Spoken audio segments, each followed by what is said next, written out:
akan menjelaskan tentang sifat-sifat zat cair. Sifat-sifat zat cair yang pertama yaitu zat cair dapat berubah bentuk bergantung dari wadah penampungnya.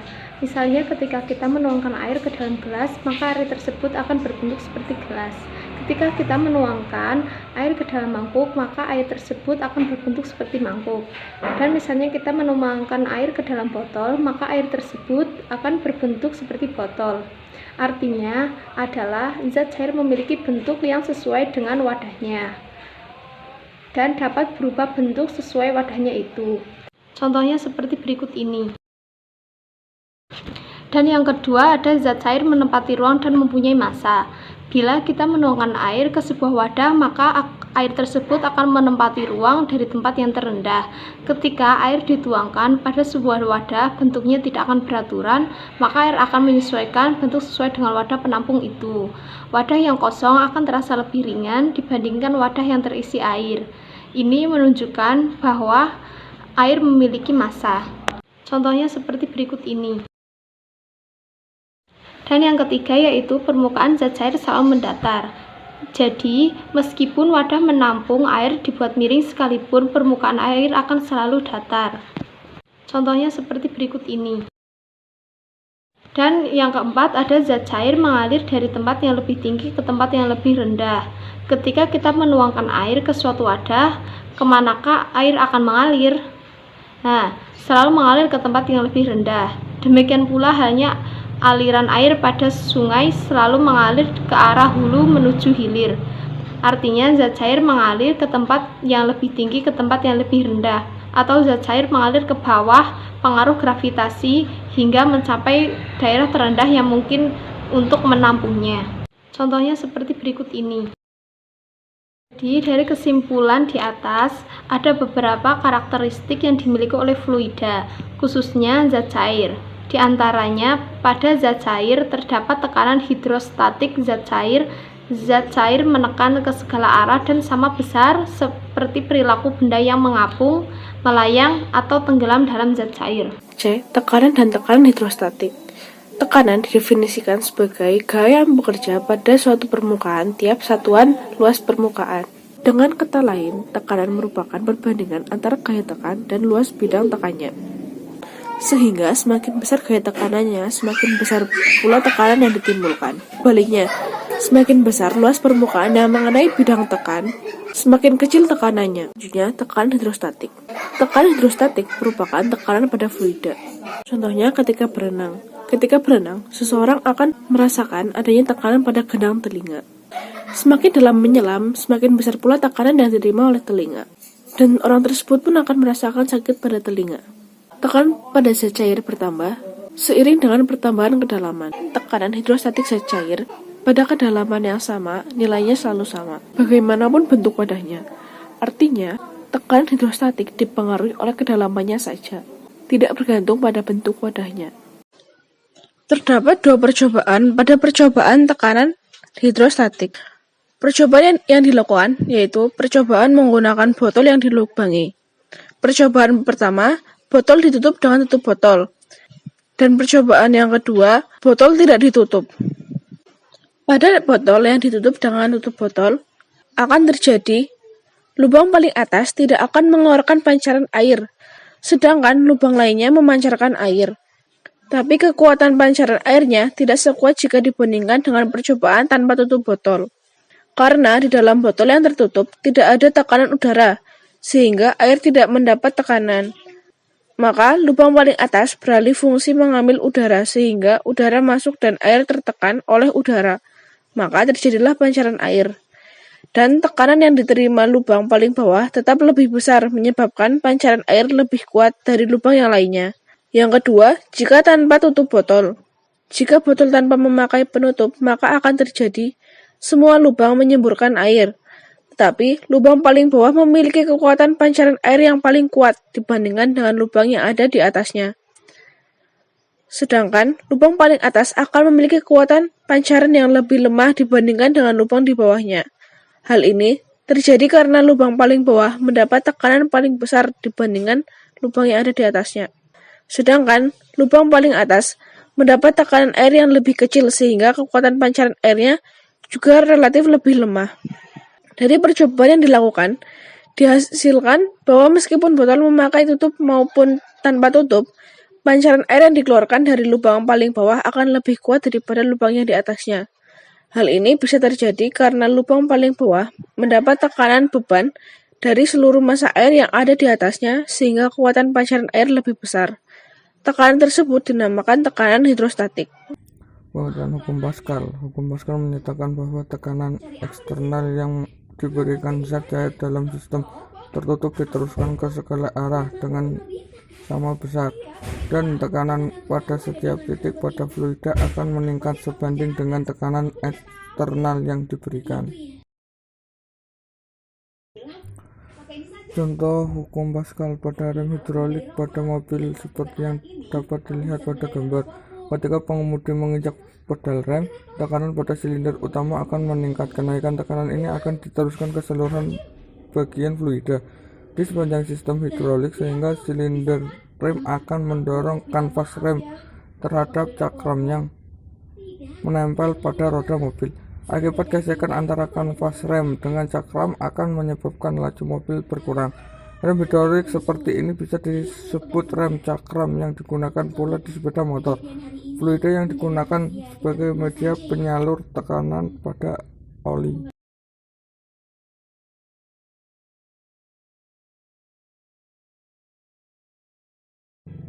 Pengertian hukum pokok hidrostatika. Fenomena ini dikenal dengan hukum hidrostatika yang dinyatakan tekanan hidrostatika di semua titik yang terletak pada satu bidang mendatar di dalam satu jenis zat cair besarnya sama. Berdasarkan hukum pokok hidrostatika, maka tekanan di titik A, B, dan C besarnya sama.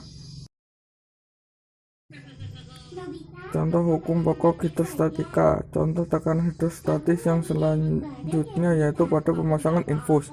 Infus harus dipasang pada bagian tubuh yang memiliki tekanan darah lebih rendah daripada tekanan infus pada cairan infus mengalir ke dalam tubuh pasien.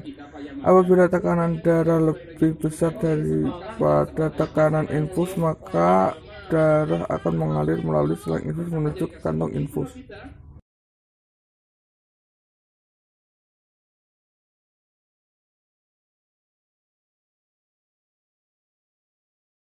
Saya akan menjelaskan tentang hukum Archimedes. Seorang ilmuwan Yunani yang bernama Archimedes tahun 287-212 sebelum Masehi mengemukakan bahwa benda-benda yang tercelup dalam air seolah-olah kehilangan beratnya. Hal ini karena air memberikan gaya ke atas yang menopang benda secara keseluruhan. Akan tetapi, kejadian tersebut tidak hanya terjadi pada zat cair saja, melainkan pada seluruh fluida. Berkaitan dengan gaya ke atas yang dialami benda di dalam fluida ini, Archimedes mengemukakan bahwa sebuah prinsip yang dikenal dengan hukum Archimedes, yaitu apabila suatu benda dicelupkan sebagian atau seluruhnya ke dalam fluida, maka benda tersebut mendapatkan gaya ke atas yang besarnya sama dengan berat fluida yang dipindahkan atau didesak oleh benda tersebut. Alat dan bahan untuk uji percobaan hukum Archimedes yaitu yang pertama telur, yang kedua yaitu garam, yang keempat yaitu sendok, yang kelima yaitu gelas, dan yang keenam yaitu air. Pertama-tama kita masukkan air terlebih dahulu ke dalam gelas.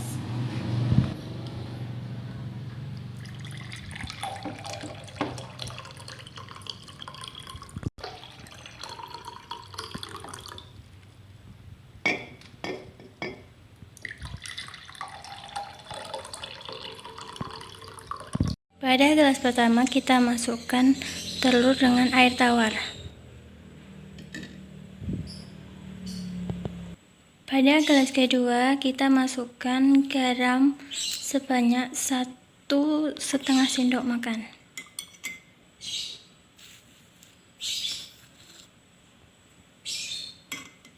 Lalu kita aduk.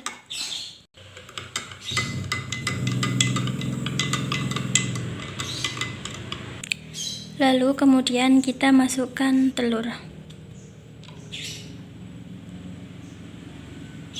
Pada gelas ketiga, kita masukkan garam lebih banyak daripada gelas kedua.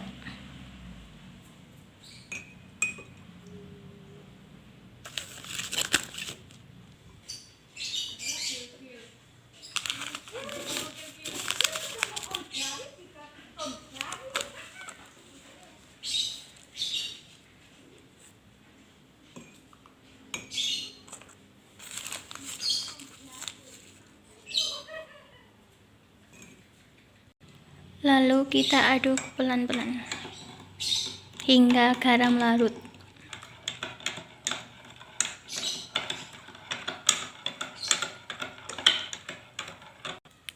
Setelah garam larut, kita masukkan telur.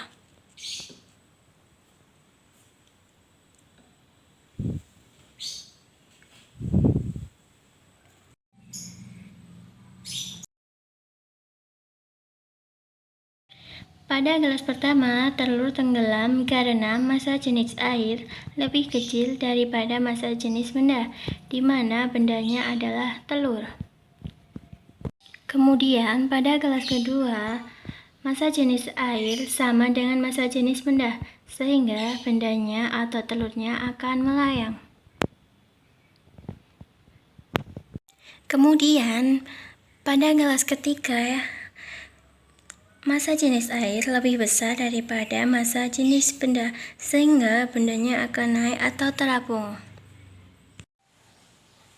Kesimpulan dari percobaan kali ini yaitu garam berfungsi sebagai memperbesar massa jenis air, sehingga jika kita semakin banyak memberi garam, maka massa jenis air juga akan semakin besar.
Persamaan kontinuitas. Persamaan kontinuitas adalah persamaan yang menghubungkan kecepatan fluida dari satu tempat ke tempat lain. Sebelum menurunkan hubungan, Anda harus memahami beberapa istilah dalam aliran fluida. Garis aliran atau streamline diartikan sebagai jalur aliran fluida ideal atau aliran lunak.